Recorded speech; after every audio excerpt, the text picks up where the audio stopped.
Hi നമസ്കാരം, ദാസേനാണ് തൃശ്ശൂരിൽ നിന്ന്. അപ്പോൾ ഇന്ന് പറയാൻ പോകുന്നത് ഒരു സ്പെഷ്യൽ വ്യക്തിയെ കുറിച്ചാണ്. ഇപ്പോൾ കുറച്ച് ദിവസങ്ങളായിട്ട് സോഷ്യൽ മീഡിയയിലൊക്കെ അവരെ പറ്റിയാണ് വാർത്തകൾ, നിറയെ വാർത്തകൾ, അവരുടെ പാട്ടിനെ പറ്റിയുള്ള വാർത്തകൾ.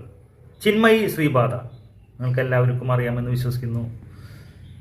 ചിന്മയി ശ്രീപാദ അവരുടെ 15ാമത്തെ വയസ്സിലാണ് ആദ്യമായി തമിഴിൽ ഒരു ഗാനം ആലപിക്കുന്നത്.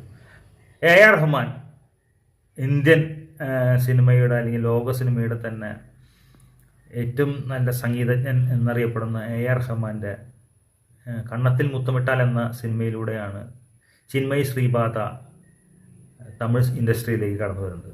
ചിന്മയിയെ കുറിച്ച് പറയുകയാണെങ്കിൽ, ചിന്മയി ജനിച്ചത് മുംബൈയിലാണെങ്കിലും അച്ഛനും അമ്മയും സംഗീതജ്ഞരായിരുന്നു. അച്ഛനും അമ്മയും രണ്ടുപേരും തെറ്റിപ്പിരിഞ്ഞതിന് ശേഷം അമ്മ ചെന്നൈയിലേക്ക് വന്നു. അമ്മയാണ് സംഗീതത്തിലെ ഗുരു. വെറും 40 വയസ്സ് മാത്രമേ ഇപ്പോൾ ചിന്മയിക്ക് പ്രായമുള്ളൂ. വെറും അവരുടെ 15ാം വയസ്സിലാണ് അവർ സിനിമയിൽ ആദ്യമായി പാടുന്നത്. ആ പാട്ടിനെ ആ വർഷത്തെ ഏറ്റവും നല്ല ഗായികയ്ക്കുള്ള തമിഴ്നാട് ഗവൺമെൻറ്റിൻ്റെ അവാർഡ്, ഏറ്റവും നല്ല സിംഗർക്കുള്ള ഗായികയ്ക്കുള്ള അവാർഡ് നേടാൻ സാധിച്ചു. നാഷണൽ അവാർഡിന് കൊടുത്തതാണ്, പക്ഷേ നാഷണൽ അവാർഡ് കിട്ടിയില്ലെങ്കിലും തമിഴ്നാടിൻ്റെ അവാർഡ് അവർ കരസ്ഥമാക്കി. അങ്ങനെ നിരവധി സിനിമകളിൽ ചിന്മയി പാടി, മലയാളത്തിലും പാടി. ധാരാളം ഹിറ്റുകൾ മലയാള സിനിമയിൽ M. ജയചന്ദ്രൻ സംഗീതം ചെയ്ത കുറേ സിനിമകളിലും അതിഗംഭീര ഗാനങ്ങൾ ആലപിക്കാൻ ചിന്മയിക്ക് സാധിച്ചു.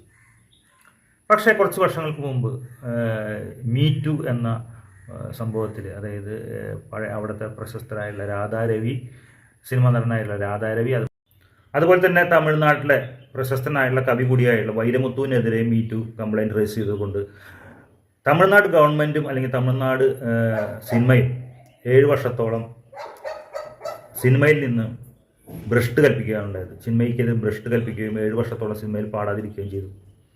അല്ലെങ്കിൽ നിരവധി ഹിറ്റ് ഗാനങ്ങൾ തമിഴ്നാടിന് കിട്ടേണ്ടതായിരുന്നു, തമിഴ് മക്കൾക്ക് കിട്ടേണ്ടതായിരുന്നു. പക്ഷേ പല മലയാള സിനിമകളിലും ഈ സമയത്ത് പാടാൻ അവർക്ക് സാധിച്ചു. ഈ അടുത്ത കാലത്ത് വന്നിട്ടുള്ള പൃഥ്വിരാജിൻ്റെ ആടുജീവിതം എന്ന സിനിമയിലും അതിമനോഹരമായ ഗാനം AR റഹ്മാൻ്റെ സംഗീതത്തിൽ പാടാൻ അവർക്ക് സാധിച്ചു.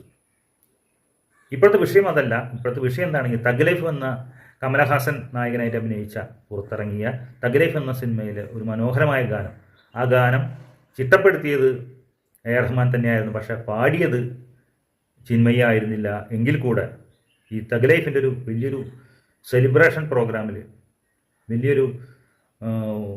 വലിയൊരു പ്രോഗ്രാമിൽ ഈ ഗാനം ഒറിജിനലായി പാടിയ കുട്ടി വരാത്തത് കൊണ്ട് ചിന്മയിക്ക് ആ വേദിയിൽ പാടാൻ